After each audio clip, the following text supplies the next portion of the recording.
Alors, si vous voulez tourner avec moi dans la parole de Dieu, si vous avez une Bible avec vous, sinon, mais pas grave, je vais vous lire le texte. C'est dans Marc 15e chapitre, verset 21. Marc 15e chapitre, verset 21. Et ce matin, étant donné que c'est quand même le dimanche des rameaux, je pense qu'une semaine avant la Pâque, c'est bon, évidemment, de se référer à quelque chose qui a eu lieu là, dans la semaine, lorsque Jésus, évidemment, a été, avant que Jésus soit crucifié. Alors, dans Marc 15, évidemment, Marc nous raconte une partie de l'histoire, pas toute l'histoire, pas tout ce qui est arrivé là, à la crucifixion, mais une partie au moins. Et voici ce que lui écrit concernant ces incidents qui ont eu lieu dans la vie de Jésus avant qu'il soit crucifié, lorsqu'il a été crucifié même. Jean 15, 21 nous dit « Ils forcèrent à porter la croix de Jésus un passant qui revenait des champs, Simon de Cyrène, père d'Alexandre et de Rufus. Et ils conduisirent Jésus au lieu nommé Golgotha, ce qui signifie lieu de crainte. Ils lui donnèrent à boire du vin mêlé de myrrhe, mais il ne le prit pas. Ils le crucifièrent et se partagèrent ses vêtements en tirant au sort pour savoir ce que chacun aurait. C'était la 3e heure quand ils le crucifièrent. L'inscription indiquant le sujet de sa condamnation portait ces mots. Le roi des Juifs. Ils crucifièrent avec lui 2 brigands, l'un à sa droite et l'autre à sa gauche. Ainsi fut accompli ce que dit l'Écriture, il a été mis au nombre des malfaiteurs. Les passants l'injuriaient et secouaient la tête en disant « Hé, toi qui détruis le temple et qui le rebâtis en 3 jours, sauve-toi toi-même en descendant de la croix. » Les principaux sacrificateurs aussi, avec les scribes, se moquaient entre eux et disaient « Il a sauvé les autres et il ne peut se sauver lui-même. Que le Christ, le roi d'Israël, descende maintenant de la croix afin que nous voyions ce que nous croyons. » Ceux qui étaient crucifiés avec lui l'insultaient aussi. La 6e heure étant venue, il y eut des ténèbres sur toute la terre jusqu'à la 9e heure. Et à la 9e heure, Jésus s'écria d'une voix forte, « Éloi, Éloi, lama sabachthani » ce qui signifie, « Mon Dieu, pourquoi m'as-tu abandonné » Quelques-uns de ceux qui étaient là, l'ayant entendu dire, « Voici, il appelle Élie. » Et l'un d'eux courut remplir une éponge de vinaigre, et l'ayant fixé en roseau, il lui donna à boire en disant, « Laissez, voyons si Élie viendra le descendre. » Mais Jésus, ayant poussé un grand cri, expira. Le voile du temple se déchira en 2, depuis le haut jusqu'en bas. Le centenier qui était en face de Jésus, voyant qu'il avait expiré de la sorte, dit, « Assurément, cet homme était le Fils de Dieu. » Il y avait aussi des femmes qui regardaient de loin. Parmi elles était Marie de Magdala, Marie, mère de Jacques, le mineur de Jose, on va dire, et Salomé, qui le suivait et le servait lorsqu'il était en Galilée, et plusieurs autres qui étaient montés avec lui à Jérusalem. Le soir étant venu, comme c'était la préparation, c'est-à-dire la veille du sabbat, arriva Joseph d'Arimathée, conseiller de distinction, qui lui-même attendait aussi le royaume de Dieu. Il osa se rendre vers Pilate pour demander le corps de Jésus. Pilate s'étonna qu'il soit mort si tôt. Il fit venir le centenier et lui demanda s'il était mort depuis longtemps. S'en étant assuré par le centenier, il donna le corps à Joseph. Et Joseph, ayant acheté un linceul, descendit Jésus de la croix, l'enveloppa d'un linceul et le déposa dans un sépulcre taillé dans le roc. Puis, il roula une pierre à l'entrée du sépulcre. Marie de Magdala et Marie, mère de Jose, regardaient où on le mettait. Prions Dieu de aller plus loin. Seigneur, ce matin, j'aimerais que tu puisses vraiment bénir ta parole d'une façon tout à fait spéciale et particulière. On te remercie que c'est ta parole que nous lisons, que nous annonçons. Et je prie que tu puisses ouvrir nos cœurs pour que nous puissions entendre ta voix, pour que tu puisses nous parler, nous diriger et nous emmener à vraiment t'aimer, à vraiment t'adorer. Ouvre le cœur et l'entendement de tous et chacun pour que nous puissions comprendre l'œuvre merveilleuse et grandiose que Jésus-Christ a accomplie à la croix. Nous te le prions dans le nom de Jésus. Amen. Soudainement, les soldats arrivent dans le jardin de Gethsémani pour l'arrêter. Et c'est alors que Jésus se tourne vers ses disciples. Et vous allez rappeler que Jésus a dit, « C'est assez, l'heure est venue. » C'est l'heure fatidique. C'est l'heure que Jésus voyait devant lui depuis fort longtemps. L'heure de la croix. C'est sur cette croix, chers amis, que Jésus serait traité comme le pire des criminels, que Jésus serait rejeté des hommes, que Jésus allait mourir pour le péché du monde. Mais le tout a continué à se développer après son arrestation. Nous l'avons lu, on s'est moqué de lui en crachant et en le giflant au visage. On l'a revêtu d'une robe de pourpre, c'est-à-dire d'une robe destinée à un roi. Une couronne d'épines a été enfoncée dans son crâne. On lui a fait subir en plus le fouet romain qui, à lui seul, pouvait tuer un homme. Et enfin, on l'a jugé et condamné au pire châtiment que Rome pouvait faire subir à un homme. Un criminel. Les mains et les pieds cloués sur une croix pendant des jours et des jours, jusqu'à ce que la mort s'ensuive. Mais revenons en arrière quelque peu. Regardez-le maintenant. D'un pas lent, mais très lent. Jésus se dirige vers le lieu où il sera crucifié.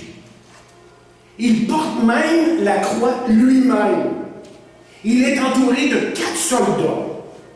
Et en avant de lui marche un soldat avec une pancarte sur laquelle est inscrit le crime de celui qui porte la croix.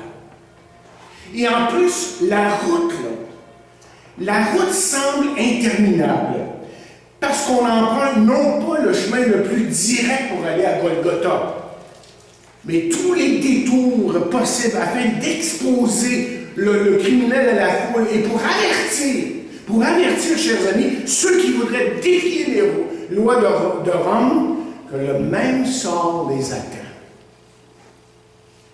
Et de peine et de misère, Jésus arrive au lieu maudit, au lieu où il donnerait sa vie. Et ce matin, je vous demande de venir avec moi. Regardez la scène qui se déroule devant nous, devant vous. Jésus est maintenant sur la croix.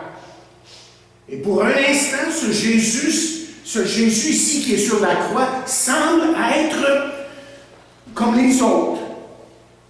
Il semble être comme les autres. Mais regardez bien, regardez encore. Qu'est-ce que vous voyez exactement sur cette croix?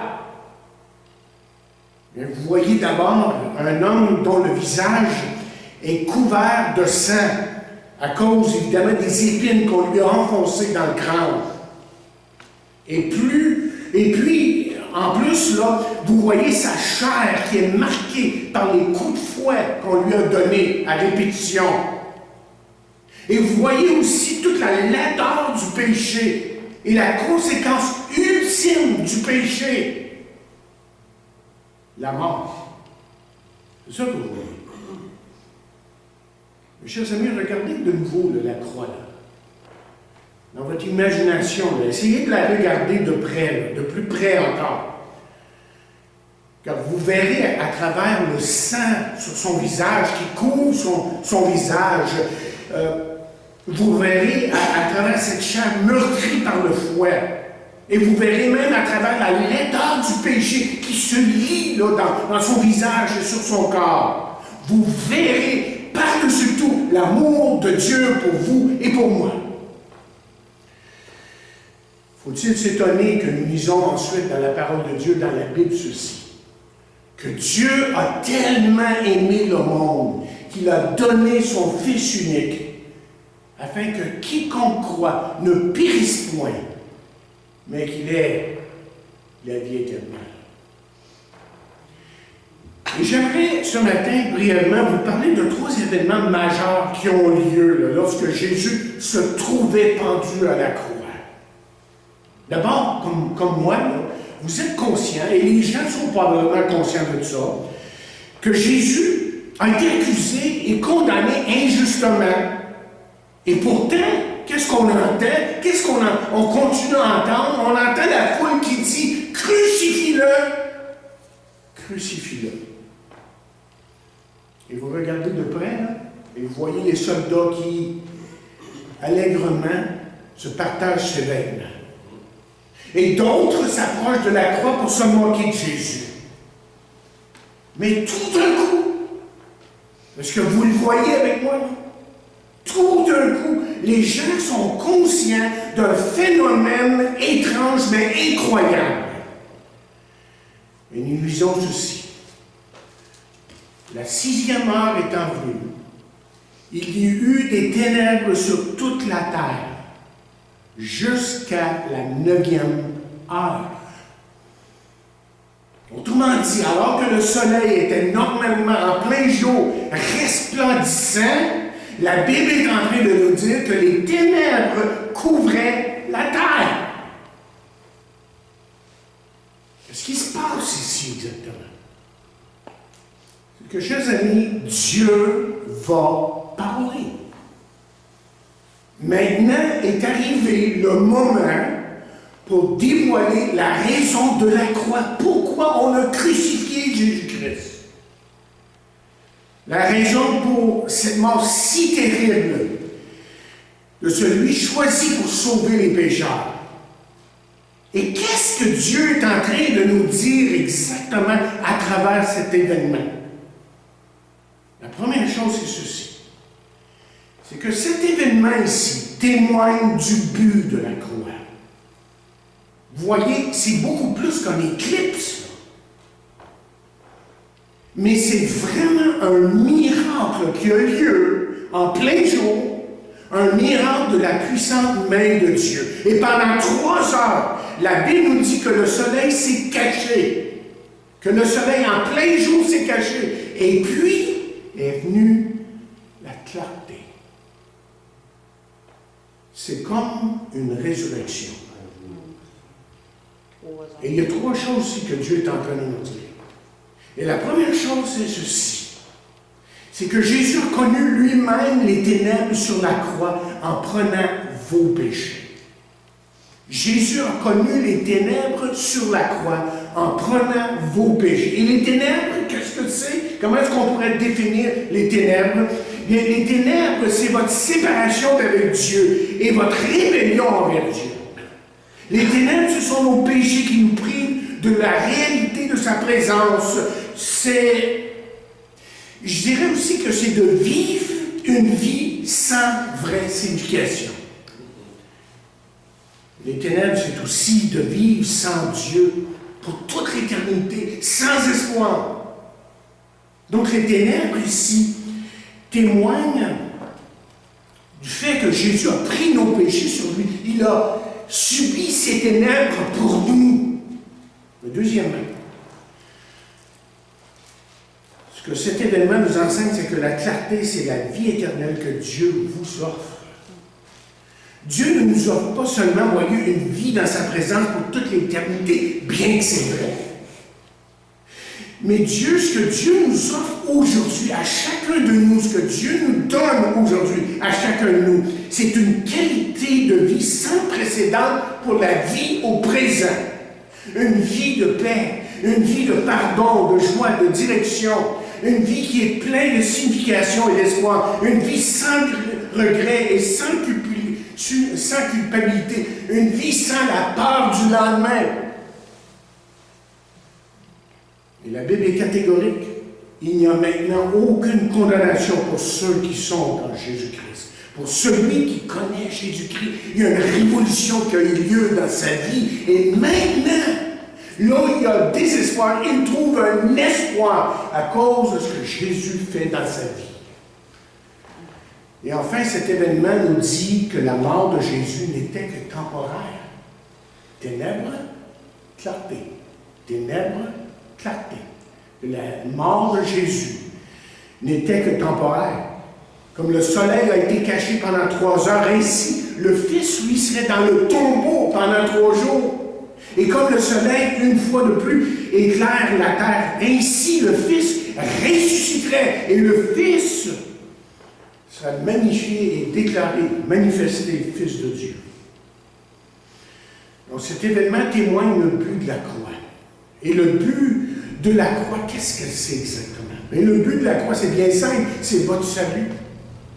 Le but de la croix, c'est ce pardon que Dieu vous offre à travers Jésus-Christ. Parce que la Bible nous dit que nous avons tous péché, que nous sommes tous privés de la gloire de Dieu, nous avons tous offensé Dieu, nous avons tous brisé la loi de Dieu, et nous avons besoin, pour rentrer dans son ciel, d'être pardonnés. Le but de la croix, c'est que vous pouvez aujourd'hui avoir la certitude de la vie éternelle, que si vous mourriez à cet instant même, vous seriez dans la présence de Dieu. Parce que Jésus est mort à votre place sur la croix. Écoutez bien les paroles de Jésus. C'est lui-même qui parle et qui dit clairement, en vérité, je vous le dis, celui qui écoute ma parole. Et là, il y avait peut-être des centaines de personnes qui l'écoutaient. Littéralement, verbalement, il le voyait parler, l'entendait parler. Il dit, celui qui écoute ma parole et qui croit à celui qui m'a envoyé a, au présent, maintenant, celui qui place sa confiance en moi, a la vie éternelle, ne vient point en jugement, mais il est passé de la mort à la vie. Et puis, à la 9e heure, on l'a lu dans le texte, si vous avez bien suivi, Jésus expira. C'est-à-dire que Jésus est mort.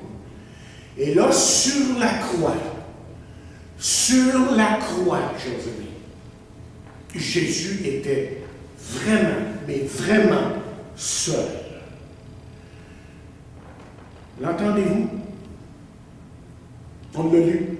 Il le dit. Il crie, mon Dieu, pourquoi m'as-tu abandonné? Et le voilà sur cette croix-là, séparé de son Père, de sa gloire, séparé de tout ce qui est saint, parce que de toute l'éternité, il a vécu dans la sainteté, et maintenant tous ces péchés qui sont les nôtres sont sur lui. Ça devait être une souffrance horrible, que pour un instant d'être séparé de tout ce que le Père représentait. Écoutez, moi je veux que vous saisissiez là, mais la profondeur de cette solitude que Jésus a vécue sur la croix. Hein?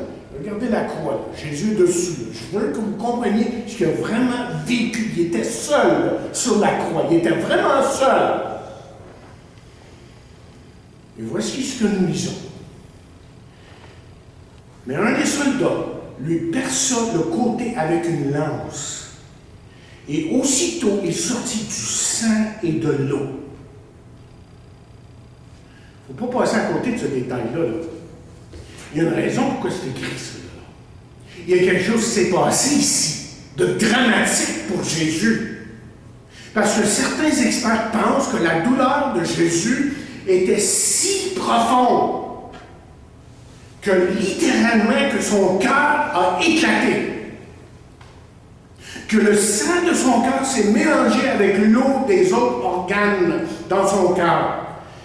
Je sais que Catherine est garde malade, infirmière, excuse. Ça doit lui dire quelque chose, ça. Les autres organes, moi, je ne suis pas dans ça, mais c'est quelque chose d'incroyable ce qui se passe ici. Et les experts disent qu'il y avait probablement le sang et l'eau qui a coulé lorsque la lance a percé son côté. Vous savez ce qu'il est en train de dire ici? Ce qu'on est en train de dire, en fait, c'est que lorsque Jésus est mort sur la croix, seul, Jésus est mort, le cœur brisé. Avez-vous déjà eu le cœur brisé? Probablement. On a tous vécu ça. Mais c'est rien comparé à ce que Jésus a vécu sur la croix. Lui a vraiment vécu ce que c'était d'avoir le cœur brisé. Et Jésus expira, et puis nous lisons au verset 38 de ce texte qu'on a lu, ce qui est le deuxième événement majeur dans notre passage. Le voile, nous dit le texte, du temple se déchira en deux depuis le haut jusqu'en bas. Et cet événement, le deuxième événement ici, témoigne du chemin du salut, ou de la croix, si vous voulez. Voyez, dans le temps, dans ce temps-là, essayez de vous imaginer, vous avez peut-être vu des films sur Jésus. Vous voyez, dans le temple à Jérusalem se trouvait un lieu appelé le lieu très saint. Et ce lieu représentait la présence même de Dieu. C'est dans ce lieu sacré que le souverain sacrificateur entrait une fois par année pour prier et pour confesser le péché du peuple.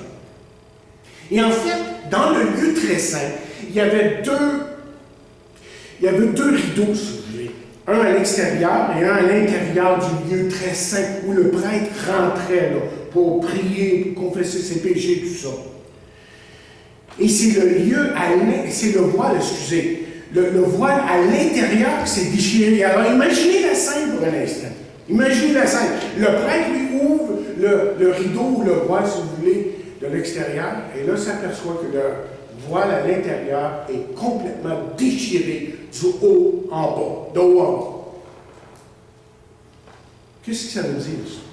Qu'est-ce que Dieu est en train de nous dire? Il y a un message à travers ça. La Bible répond par elle-même, évidemment, dans Hébreux 10, lorsqu'elle dit « Ainsi donc, frères, puisque nous avons, au moyen du sang de Jésus, une libre entrée dans le sanctuaire par la route nouvelle et vivante qu'il a inaugurée pour nous au travers du voile, c'est-à-dire de sa chair. » Le message est clair et sans équivoque. Jésus est le seul chemin vers Dieu. Il n'y en a pas d'autre.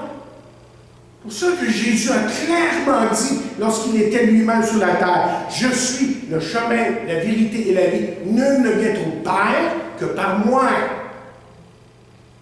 Le voile déchiré nous dit que Dieu est l'auteur du salut et que ce salut est en Jésus, en son Fils. Écoutez, parce que c'est tellement commun dans notre société aujourd'hui. Il n'y a aucune religion ou église qui peut sauver un homme de son péché, qui peut l'aider à gagner la faveur de Dieu. Jésus a l'exclusivité totale dans ce domaine. Et sa mort sur la croix est une démonstration de la part de Dieu que seul l'homme ou la femme qui met sa foi en Jésus peut recevoir la vie éternelle.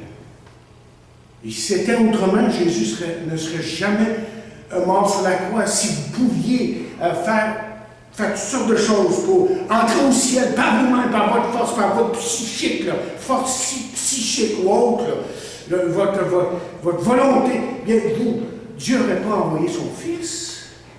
Mais Jésus a dit, l'œuvre de Dieu, c'est que vous croyez en celui qui l'a envoyé.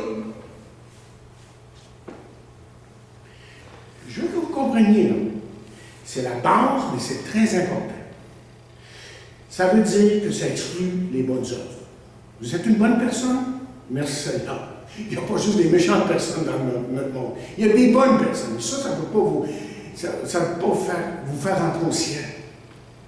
Vous ne rentrerez jamais au ciel parce que vous êtes bon, plus fin qu'un autre, plus religieux. Vous n'entrerez même pas. J'ai entendu ici un dimanche soir, il n'y a pas longtemps, quelqu'un qui dit « Oui, mais les commandements! » Non. Pas parce qu'on suit les 10 commandements qu'on va au ciel, qu'on rentre au ciel. Les 10 commandements nous sont donnés pour nous montrer qu'on est des pécheurs. Il n'y a personne qui est capable de suivre les 10 commandements. La Bible dit que si j'en ai brisé un, je les ai tous brisés.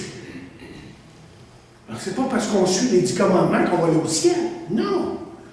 Ou parce que vous êtes plus intelligent, plus savant qu'un autre. Mais vous irez au ciel parce que vous placerez votre confiance en Jésus. M.T. Wright a dit dernièrement, accrochez-vous à la croix de Jésus. C'est le seul chemin. Jésus est le seul chemin. Et en repassant mon message ce matin, il y a une illustration qui m'est venue. Vous savez, moi, je fais dégager mon entrée. Elle est assez grande chez nous. Je la fais dégager quand il y a une tempête. Alors, l'entrepreneur vient, dégage mon entrée. Je suis content parce que quand il faut que je fasse un circuit d'autobus, là, parce que je conduis des autobus d'école à certains moments, ben, je ne veux pas être pris dans mon entrée à pelleter et puis pas savoir que je vais me rendre à temps à mon autobus. Alors, qu'est-ce qui arrive? C'est que chaque fois qu'il y a une tempête, lui, il vient, il dégage mon entrée, et moi, je regarde dehors et je dis, ah, OK, je rentre dans mon auto, je m'en vais. J'ai rien fait, mais je rentre dans mon auto puis je sors. C'est ici ce que je suis en train de dire. Là. Il a tout fait. Moi, j'ai rien fait. Je fais juste bénéficier de ce qu'il a fait pour moi. Et c'est ça le salut. C'est de tout simplement, chers amis, bénéficier de ce que Dieu a fait pour nous d'avance. Je n'avais pas essayé, mais là, je vais aller à l'église, là, être plus religieux, puis me prier un peu plus, puis là, m'aller au ciel. Non, c'est pas ça le salut. Le salut, c'est pas ça. Écoutez ce que la Bible dit, c'est par la grâce que vous êtes sauvés. La grâce, c'est un don immérité. Par le moyen de la foi. Autrement dit, je place ma confiance en quelqu'un. Le type qui vient évidemment, je le vois, là, je vois que c'est dégagé, mais je place ma confiance. Je sais qu'il va venir à telle heure, à tel moment, lorsqu'il y a des tempêtes, et je place ma confiance en lui. Je me lève à telle heure, l'heure régulière, je sais que ça va être dégagé, et je sors, et c'est fait. C'est ça que Dieu a fait pour nous. Il a tout fait par Jésus. Et vous n'avez qu'à dire, Seigneur Jésus, sois mon sauveur, sois mon Seigneur. Aujourd'hui, j'accepte ce que tu as fait pour moi sur la croix. OK, je dois avancer sur le troisième point. Parce que les versets 37 à 39 à 47 témoignent de la puissance de la croix. C'est certain que certains voudraient nous dire que toute l'histoire de Jésus, là, sa mort, sa résurrection, est un mythe. Probablement que dans nos études de mercredi, quand on va recommencer, on va regarder tout ça.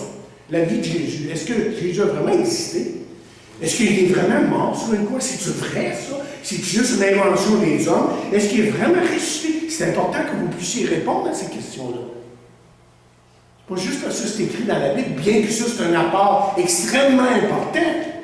Il y a bien des choses qui montrent que ce Jésus que j'adore aujourd'hui, que je loue, que je chante, et pour qui je vis, est vraiment une personne qui a existé et qui vit maintenant dans ma vie.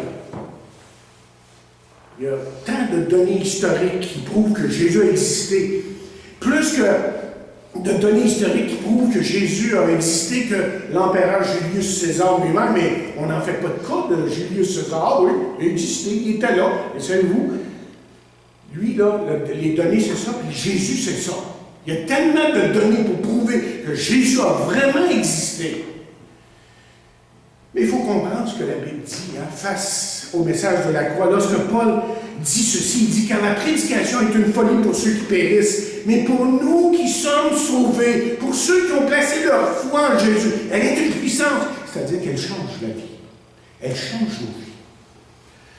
Vous voyez, à travers les siècles, la vie de milliers, de millions de personnes, et même aujourd'hui, ça continue.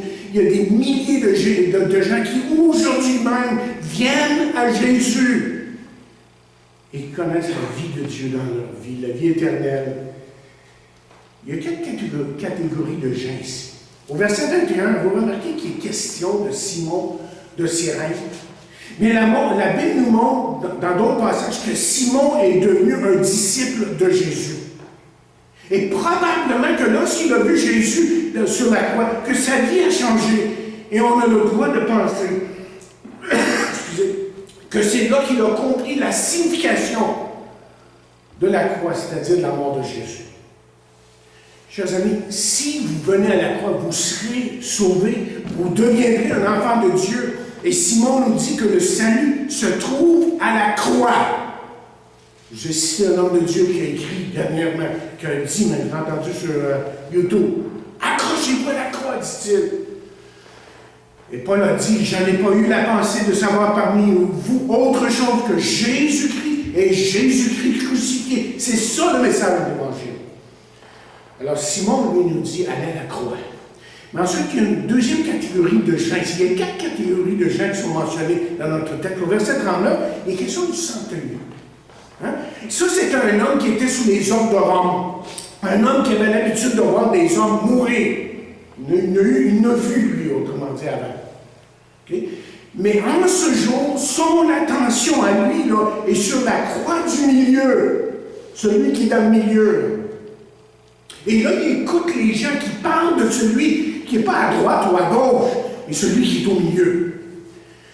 Et soudainement, c'est plus fort que lui. Il y a quelque chose qui se passe dans son cœur, et cet homme va dire assurément que cet homme-là, qui est-il? Était le Fils de Dieu. Wow! C'est toute une déclaration, ça, de la part d'un Romain. C'était pas n'importe qui, c'était pas un Juif, même. Imagine un Romain qui reconnaît Jésus, non pas seulement un homme ordinaire, mais le Fils de Dieu. Autrement dit, il reconnaissait que celui qui était sur la croix était Dieu lui-même. Et la Bible nous dit, mais à tous ceux qui l'ont reçu, à ceux qui croient en son nom, elle a donné le pouvoir de devenir enfant de Dieu. Le centenier identifie celui qui est sur la croix. Et le centenier est en train de nous dire, tout simplement, à tous et chacun ici, vous avez un choix à faire. Soit que vous allez le reconnaître pour ce qu'il est, ou vous allez le rejeter. Vous allez le rejeter. Et la Bible nous dit qu'il y a un seul médiateur entre Dieu, il y a aussi un seul médiateur. Un seul Dieu, excusez. Il y a aussi un seul médiateur entre Dieu et les hommes, Jésus-Christ. Ah. Troisième catégorie se trouve au verset 40. Là, on voit les femmes qui sont devant la croix. Marie, mère de Jésus, et d'autres femmes qui pleurent à chaudes larmes. Et c'est elles, si vous vous rappelez, qui ont suivi Jésus lors de son pèlerinage terrestre.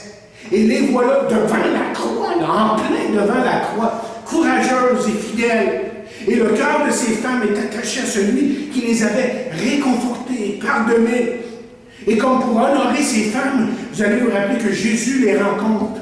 C'est elles qu'il rencontre au jour, lorsqu'il est ressuscité. C'est les premières qu'il rencontre. Mais regardons tout de nous. Ces femmes sont devant la croix. Là. Où est Pierre? Mais où est Jean? Où est Matthieu? Ils ne sont pas là, ils sont là. Qu'est-ce qui arrive? Il y a juste Jean, le disciple que Jésus a aimé, qui était là. Et c'est où ce que ces femmes sont en train de nous enseigner ce matin? Ces femmes sont en train de nous enseigner comment aimer Jésus. Et l'apôtre dira, nous avons connu l'amour en ce qu'il a donné sa vie pour nous. Et cet amour consiste non point en ce que nous avons aimé Dieu. C'est pas qu'on l'a aimé d'abord, mais qu'il nous a aimés et a envoyé son Fils comme victime expiatoire pour nos péchés.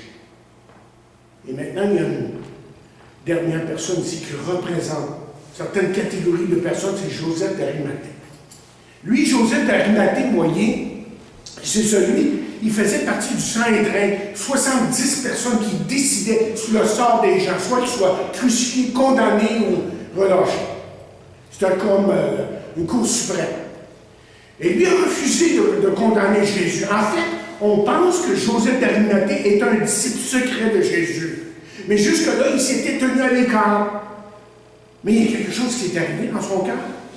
Parce que c'est lui qui, avez-vous remarqué dans notre texte, c'est lui qui a demandé le corps de Jésus auprès de Pilate, malgré les dangers. La Bible dit, avez-vous remarqué, il a osé. Il a osé pas mal. Mais vous voyez, lui, là, il connaissait les Écritures. Il faisait partie du Sanhédrin, c'était un religieux. Il connaissait la Bible. Il savait ce que la Bible disait sur Jésus. Et il s'est rendu compte, là, d'après les prophéties de l'Ancien Testament, que la mort de Jésus n'était pas la fin des choses, mais le commencement. C'est ça qu'il s'est rendu compte. Et maintenant, sa foi allait être placée dans celui qui allait ressusciter dans les jours à venir. La croix avait changé sa vie. Et chers amis, la puissance de la croix peut absolument changer votre vie. Regardons une dernière chose. Une dernière chose avant de terminer. Il est dit au verset 37, vous remarquez, au verset 37. Mais Jésus ayant poussé un grand cri, expirant. C'est très significatif ici, là, ce qui est dit. C'est très important que vous compreniez ce qui arrive ici. C'est pas n'importe quoi. C'est pas juste qu'il est mort. C'est pas ça ici là, qui arrive. C'est important de saisir le sens de ces paroles. Après avoir subi le pire des châtiments sur la croix, Pilate, lui, lorsque Joseph se présente devant lui, il est tout à fait surpris qu'on lui annonce que Jésus est mort. Quoi, il est mort? C'est à peu près ça. Okay? Parce que normalement, vous voyez, une personne qui était crucifiée comme ça, on pense que ça permet de 2 à 5 jours pour qu'une personne expire sur une croix. Au moins 2 à 5 jours. Mais Jésus, lui, est mort en 6 heures et moins après avoir été crucifié. Pourquoi? Alors, qu'est-ce qui fait que la mort de Jésus soit différente? Vous voyez, si la mort de Jésus n'était pas comme les autres, c'est que Jésus savait quelque chose que les autres n'avaient pas encore saisi. OK? Est-ce que vous comprenez ce que je dis là? Vous voyez, si la mort de Jésus n'était pas comme les autres, c'est que Jésus savait quelque chose que les autres ne savaient pas. Jésus a fait ce que seulement lui pouvait faire. Et ce que seulement lui avait le droit de faire. Restez avec moi, c'est très important. Afin de nous donner la vie éternelle. Et qu'est-ce que Jésus a fait? Jésus a donné sa vie. C'est ça le point ici. Là. Quand il expira et qu'il est mort en 6 heures, et non pas en 2 jours ou 5 jours, il donna sa vie. Et Jésus a dit ceci, le Père m'aime parce que je donne ma vie afin de la reprendre. Personne ne me l'ôte, c'est pas parce que les Romains l'ont crucifié sur une croix et qu'ils ont décidé, toi, on va te faire mourir, qu'il est mort. Non, chers amis. Si Jésus est mort sur la croix, c'est parce qu'il a donné sa vie sur cette croix pour vous et pour moi. Écoutez bien ce qu'il dit. Personne ne me l'ôte, mais je la donne moi-même. J'ai le pouvoir de la donner et j'ai le pouvoir de la reprendre. Tel est l'ordre que j'ai reçu de mon Père. Wow! Quand vous saisissez toute l'ampleur de ça, là, on commence à comprendre l'amour de Dieu. C'est la preuve que Dieu nous a aimés. Dieu a tellement aimé qu'il a donné son Fils. Et qu'est-ce que vous allez faire de Jésus ce matin? Celui qui est mort sur la croix. Allez-vous l'aimer? Allez-vous l'adorer? Allez-vous vous humilier devant Dieu et dire, Seigneur, je veux comprendre mieux ce que tu as fait pour moi. Je veux comprendre la grande bande de ton amour. Je veux te recevoir dans ma vie afin que tu sois mon sauveur. Afin que tu sois mon roi et mon ami. Prions.